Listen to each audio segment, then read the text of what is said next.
Hello दोस्तों, बहुत बहुत स्वागत, अभिनंदन एक बार फिर से RDXGS गुरु में। दोस्तों, हम मध्यकालीन भारत का इतिहास पढ़ रहे हैं। उसमें आज सेकंड लास्ट लेक्चर, हाँ जी, कल ख़त्म, यानी कि आज एक है, उसके बाद में कल एक लास्ट हमारा लेक्चर होगा। ये ख़त्म हो जाएगा आपका मध्यकालीन भारत का इतिहास। उसमें आज पढ़ेंगे मराठा, है ना, मराठाओं के बारे में। ठीक है, चलो शुरू करते हैं। तो पहला क्वेश्चन है, मराठों के उत्कर्ष का निम्नलिखित में से कौन सा कारण सही है? कौन सा कारण था? तो देखो, धार्मिक चेतना, राजनीतिक जागृति, भौगोलिक सुरक्षा, उच्च नेतृत्व। तो ये सभी बातें जो हैं उनके, देखो एक बार थोड़ा सा इसको मोटा कर लेते हैं। चलो, ये सभी चीज़ें जो है ना उनके उत्कर्ष के लिए जिम्मेदार थी। ठीक है ना, ई ऑप्शन सही है। देखो, नीचे दिए गए मानचित्र को देखिए। इसमें जो ये साम्राज्य है ना, देखो अब ये जो है, ये देखो वेस्टर्न पार्ट, इंडिया का वेस्टर्न पार्ट, पश्चिमी भाग, तो किनका था ये? किनको दिखाता है ये? भैया मराठों का साम्राज्य था। यहाँ पूरे वेस्टर्न एरिया को मराठों ने घेर रखा था। ठीक है, यहाँ उनका राज चलता था। ठीक है, तो डी ऑप्शन सही है। अच्छा, शिवाजी ने मुगलों को किस युद्ध में हराया था? बहुत इंपॉर्टेंट क्वेश्चन था। किस में हराया था? सलहार का युद्ध। कब हुआ था भैया? शिवाजी ने 1659 में सलहार के युद्ध में मुगलों को हराया। और देखो, शिवाजी का जन्म हुआ 1627 ईस्वी में, और शिवनेर के दुर्ग में इनका जन्म हुआ था। 1674 में इन्होंने छत्रपति, अब छत्रपति के नाम से अपना अभिषेक कराया 53 वर्ष की आयु में, और 1600 मतलब 53 वर्ष की आयु में 1680 में इनकी मृत्यु हो जाती है। ठीक है, सी ऑप्शन सही है। वह कौन सेनानायक था जिसे बीजापुर के सुल्तान ने 1659 ईस्वी में शिवाजी को दबाने के लिए भेजा था? किसको भेजा था? तो इसको भेजा था भैया ये अफजल खां को। अफजल खां, बीजापुर के सुल्तान ने 1659 में शिवाजी को अंकुश लगाने के, शिवाजी की जो महत्वाकांक्षा थी ना, उन पर अंकुश लगाने के लिए भेजा। लेकिन शिवाजी इतने चालाक और कूटनीतिक थे ना, उन्होंने इस अफजल खां का ही वध कर दिया, इसको ही फंसा दिया। तो बी ऑप्शन सही है। ठीक है, शिवाजी मुगलों की कैद से भागने के समय कौन से नगर में कैद थे? तो कहाँ कैद थे भैया? ये कैद थे अ, आगरा के नगर में। ठीक है, आगरा नगर में कैद थे ये, आगरा की जेल में। एक्चुअली क्या जेल नहीं थी ये, क्या है, नज़रबंद थे। वो महल में, आगरा का जो महल है ना, आगरा में एक महल था जयपुर भवन, जयपुर भवन में ये नज़रबंद थे। तो वहीं से 1666 ईस्वी में ये कैद किए थे। किसने? औरंगजेब ने 1666 में कैद किए थे। वहीं से ये भागने के लिए थे बाद में। तो बी ऑप्शन सही है। चलो, शिवाजी की राजधानी कहाँ थी भैया? कहाँ थी राजधानी? तो राजधानी इनकी रायगढ़ थी। रायगढ़ है ना, 1674 में छत्रपति के नाम से रायगढ़ में अपना राज तिलक करवाया। तो भैया किसने किया राज तिलक, ये भी क्वेश्चन आता है। तो बनारस के विद्वान थे कौन?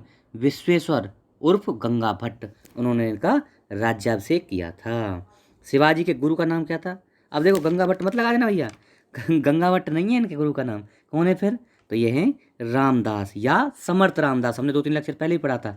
रामदास या समर्थ रामदास इनके गुरु थे। ठीक है, चलो, ऑप्शन ए हो गया इसका। अगला देखते हैं, अष्टप्रधान नाम की मंत्रिपरिषद किसकी थी? तो मराठों का प्रशासन भैया अष्टप्रधान के नाम से चलता था। क्या थे ये अष्टप्रधान? कौन थे? इसमें थे 8 मंत्री थे एक तरह से ये, पेशवा, अमात्य, मंत्री, सचिव, सुमंत, सेनापति, पंडित राव, न्यायाधीश, ये थे 8। अब इनमें से अलग अलग का एक बार नाम देख लो, क्या क्या काम था। देखो, देख लो, चलो इसमें इसी में समझ लो। पेशवा कौन थे? राजा के प्रधानमंत्री। अमात्य, अमात्य कोई मजूमदार भी बोलते थे, हैं, मजमुआदार। तो ये वित्त मंत्री या राजस्व मंत्री, अमात्य वित्त मंत्री या राजस्व मंत्री होते थे। उसके बाद वाकया नवीस या मंत्री, मंत्री या वाकया नवीस, दो नाम थे। इनको दैनिक कार्य, जो दरबार के दैनिक कार्य होते थे उनको दिखता था। तीसरा था सचिव या सुरनवीस, ये कौन? राजकीय पत्राचार को देखते थे, सचिव या सुरनवीस। और सुमंत या दबीर, ये विदेश मंत्री की तरह कार्य करते थे, विदेश का काम देखते थे। सेनापति या सर्रे नौबत, ये सेना की भर्ती, संगठन, रसद वगैरह उसका काम देखते थे, सेनापति या सर्रे नौबत। और पंडित राव, ये भैया धार्मिक कार्यकलापों को देखते थे। और न्यायाधीश भैया न्याय करते थे। ठीक है, हो गए ना 8। चलो, अब इन्हीं संबंधित अगला क्वेश्चन है, शिवाजी के समय सर्रे नौबत कौन था भैया? तो ये सर्रे नौबत सैन्य प्रशासन को, सर्रे नौबत या सेनापति सैन्य प्रशासन, ऑप्शन डी। अगला, शिवाजी के शासनकाल में विदेश मंत्री को क्या कहते थे?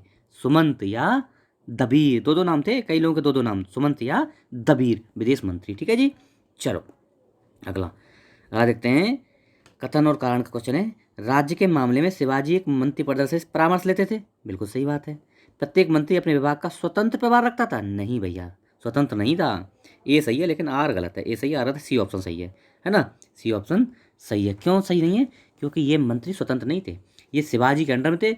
शिवाजी सलाह जरूर लेते थे, लेकिन ये मर्जी थी सलाह इनकी माने या ना माने, लेकिन ये स्वतंत्र रूप से काम नहीं करते थे। सी ऑप्शन सही है। अगला देखते हैं, संभाजी के बाद मराठा शासन को निम्नलिखित में से किसने सरल और कारगर बनाया? संभाजी के बाद तो किसने बनाया था? बालाजी विश्वनाथ। अब थोड़ा सा इंपॉर्टेंट फैक्ट है, देख लो। संभाजी के बाद शासन को पेशवा बालाजी विश्वनाथ ने सरल और कारगर बनाया। छत्रपति साहू जी ने बालाजी को पेशवा के पद पर नियुक्त किया। पहला पेशवा कौन है? बालाजी विश्वनाथ, जिन्होंने 1713 से काम करना शुरू हुआ पेशवा के रूप में। ठीक है। अच्छा, यहाँ से क्या होता है, सत्ता जो है धीरे धीरे पेशवा के हाथों से निकलकर और कहाँ, सॉरी, इसके छत्रपतियों के हाथ से निकलकर पेशवाओं के हाथ में शिफ्ट होने लगी। और बालाजी विश्वनाथ की सबसे बड़ी उपलब्धि इसमें है कि उन्होंने मराठों के मामले, उन्होंने मुगलों और मराठों के मध्य एक स्थायी समझौते की व्यवस्था की। ये उनकी सबसे बड़ी उपलब्धि है। यानी बालाजी विश्वनाथ पहले वो थे पेशवा। ठीक है। चलो आगे देखते हैं। निम्नलिखित को उनको शासन कालानुक्रम के व्यवस्थित कीजिए। पहले कौन, बाद में कौन, उस हिसाब से व्यवस्थित करना है। तो देखो, अब इंपॉर्टेंट फैक्ट समझ लो। सबसे ये है पेशवा, दिए हुए पेशवा, ये चारों पेशवा, इनका कार्यकाल देख लेते हैं। सबसे पहले कौन सा है? बालाजी विश्वनाथ। अभी हमने देखा 3 1 है, सबसे पहले 3 है। देखना 3 तो एक ही में भैया, ऑप्शन सी हो गया। अब थोड़ा समझ लो कार्यकाल। सबसे पहले पेशवा हैं बालाजी विश्वनाथ, कब से कब तक? 1713 से लेकर 1720 तक। दूसरा पेशवा कौन है? दूसरा पेशवा है भैया बाजीराव, कब? 20 से लेके 40 तक, 1720 से लेकर 40 तक। बाजीराव कौन है? वही बाजीराव प्रथम, बाजीराव मस्तानी वाला बाजीराव है भैया ये, 1720 से लेकर 1740 तक, है ना।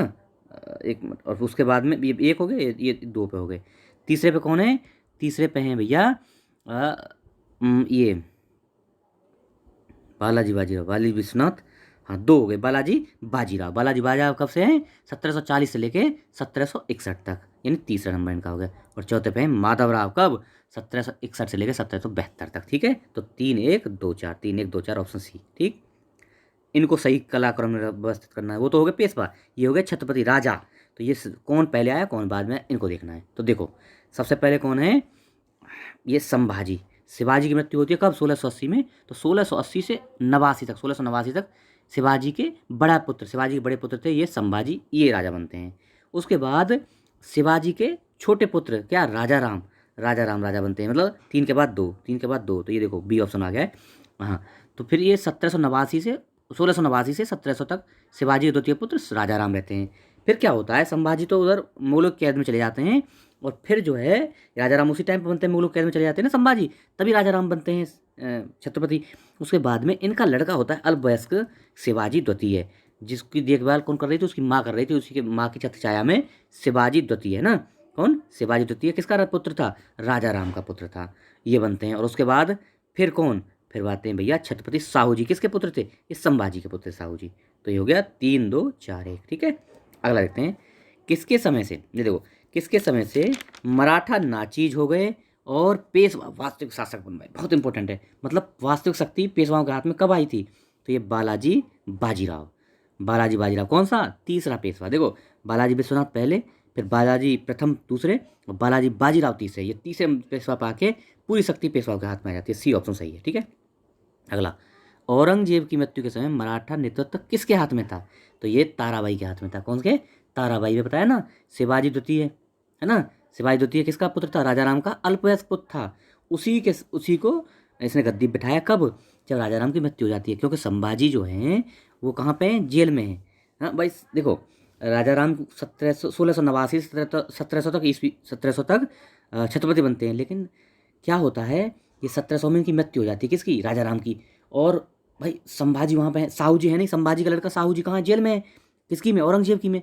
तो ये जो है अपने 4 वर्ष के अल्पवयस्क पुत्र कौन? शिवाजी द्वितीय को गद्दी बैठाती है, कौन? ताराबाई, और वहाँ शासन करती है। लेकिन बाद में क्या होता है, वो जो है औरंगजेब की मृत्यु होती है 1708 में, और ये साहू जी को, जो संभाजी के पुत्र थे साहू जी, उनको ये छोड़ देता है औरंगजेब का उत्तराधिकारी, और फिर साहू जी आके गद्दी ले लेते हैं। एक कहानी चलती है बाद में। डी ऑप्शन सही है। सरंजामी प्रथा किससे संबंधित है भैया? मराठा भू राजस्व प्रथा थी सरंजामी। क्या होता था सरंजामी? ये मराठा काल की भू राजस्व प्रशासन से संबंधित प्रथा थी। इसमें मराठा जागीरदारों को सरंजामी भूमि उनके निर्वहन के लिए प्रदान की जाती। मतलब जो मराठा जागीरदार होते थे ना, उनको सरंजामी भूमि दी जाती थी। ठीक है। तो ए ऑप्शन सही है। अगला, सुरक्षा के लिए मराठों के राजस्व के दावों को किस नाम से जाना था? सुरक्षा के लिए, तो सुरक्षा के लिए क्या लिया जाता था भैया? चौथ। ये क्या था? चौथ एक उन प्रांतों से लिया जाता था जिन्हें, चौथ क्या है, मराठे उन प्रांतों से लेते थे जिन्हें वो मुगलई कहते थे। मुगलई, इसका मतलब ये था कि आप हमें कर दे दो और हम आपके ऊपर आक्रमण नहीं करेंगे, आपको लूटपाट नहीं करेंगे। ये वचन था इसमें चौथ। बी ऑप्शन सही है। अगला, एक इतिहासकार ने पानीपत की तीसरी लड़ाई को स्वयं देखा। कौन था भैया वो? तो ये काशीराज पंडित। काशीराज पंडित ने पानीपत की तीसरी लड़ाई कब हुई थी? 1761 में। किस किस के बीच? सदाशिव भाऊ मराठा और अहमद शाह अब्दाली अफगान, इनके बीच में हुई थी, जिसमें मराठे बुरी तरह से पराजित होते हैं। काशीराज पंडित ने इसको अपने आंखों से देखा, प्रत्यक्षदर्शी था। इसी युद्ध में मराठों की हार की सूचना बालाजी बाजीराव को एक व्यापारी कूट संदेश के द्वारा देता है। ठीक है, बी ऑप्शन सही है। अगला देखते हैं, अहमद शाह अब्दाली। देखो, अहमद शाह अब्दाली के भारत पर आक्रमण और पानीपत की तीसरी लड़ाई लड़ने का तत्कालिक कारण क्या था? तो ये कारण क्या था भैया? अहमद शाह अब्दाली भारत पर आक्रमण क्यों करता है और तीसरा पानीपत का तीसरा युद्ध क्यों होता है? का कारण था कि वह मराठों द्वारा लाहौर से अपने वायसराय तैमूर शाह के निष्कासन का बदला लेना चाहता है। कौन? अहमद शाह अब्दाली। मराठों ने क्या है ना, लाहौर से तैमूर शाह, जो उसका अहमद शाह अब्दाली का वो था वायसराय, उसको निष्कासित कर दिया था। उसका बदला लेने के लिए अहमद शाह अब्दाली आता है भारत पर आक्रमण करने के लिए। ये ऑप्शन सही है। ठीक है, चलो, पानीपत के तीसरे युद्ध में निम्नलिखित में से किसने मराठों को हराया था? तो किसने हराया था? अब देखो, अफगानों ने। कौन? अहमद शाह अब्दाली अफगानी तो था, उन्होंने हराया था। ठीक है, तो कौन सा हो गया? ए ऑप्शन सही है। चलो, पानीपत का तीसरा युद्ध कब लड़ा गया? तो इंपॉर्टेंट, क्यों इंपॉर्टेंट है? देखो, बिल्कुल डेट पूछ ली है इसमें। तो इसमें डेट है 14 जनवरी 1761। दो है, देखो, 1761, 5 जनवरी भी दिया है, 14 जनवरी याद रखना, इंपॉर्टेंट है डेट। 14 जनवरी 1761, सी ऑप्शन सही है। पानीपत का तृतीय युद्ध, निम्नलिखित में से कौन रोहिला सरदार अहमद शाह अब्दाली का विश्वास पात्र था? अहमद शाह अब्दाली का विश्वास पात्र कौन था? तो भैया नजीब खान था। कौन? नजीब खान। देखो, जनवरी 1757 में अहमद शाह अब्दाली दिल्ली में प्रवेश कर गया और मथुरा और आगरा में उसने भयानक लूटपाट की। अपनी वापसी से पहले अब्दाली भारत में आलमगीर द्वितीय को सम्राट बनाता है, इमादुल मुल्क को वजीर बनाता है, रोहिला सरदार नजीबुद्दौला नजीब खान, यानी नजीबुद्दौला को नजीब खान बोलते हैं, को साम्राज्य का मीर बख्शी यानी अपना मुख्य एजेंट बनाकर अहमद शाह अब्दाली वापस चला जाता है। ठीक है जी, तो ऑप्शन बी सही है। अगला, मोडी लिपि। मोडी लिपि का प्रयोग किसके विलेखों में? तो भैया किसके में? मराठों के में। ठीक है जी, तो मराठे मोडी लिपि का यूज करते थे। ठीक है, तो डी ऑप्शन हो गया। देखो, 1 मिनट है आपके पास, मैं थोड़ा सा इसको, जो अभी मैं बताया ना, इसमें 8 जो है अष्टप्रधान थे, उनके बारे में एक बार फिर बता रहा हूँ। बहुत इंपॉर्टेंट है, पूछा जाता है, इनसे बार बार क्वेश्चन आता है। ये तो हो गया कंप्लीट। अष्टप्रधान के बारे में एक बार फिर सुन लो। देखो, पेशवा कौन थे? राजा का प्रधानमंत्री होता था, पेशवा बोलते उसको। और भैया जो वित्त और राजस्व का काम देखता था, उसको बोलते थे आमात या मजूमदार। तीसरा होता था दैनिक कार्यकलाप। दरबार के जो दैनिक कार्यकलाप होते थे ना, उनको देखने वाले को बोलते थे वाकिया नवीस या मंत्री। दो दो नाम थे। ठीक है, अगला, जो राज के पत्राचार को देखता था, उसको बोलते थे सचिव या सुरनवीस। तीसरा, विदेश के जो काम देखता था, विदेश मंत्री की तरह कार्य करता था, उसको बोलते थे सुमंत या दबीर। अगला था सेना की भर्ती, संगठन और रसद वगैरह, उसका खाने पीने का जो काम देखता था सेना का, उसको बोलते थे सेनापति या सर्रे नौबत। अगला था विद्वानों और धार्मिक कार्यों के लिए जो अनुष्ठानों को देखता था, उनको बोलते थे पंडित राव। और जो न्याय करता था, उनको बोलते थे न्यायाधीश। ठीक है, तो ये हमारा लेक्चर हो गया। आप लोग अगर चैनल पर नए हैं, सब्सक्राइब कर लीजिए, लोगों को बताइए, शेयर करिए। Okay, thank you so much. Share वेयर करते रहिए, लाइक करिए यार। Okay, thank you so much.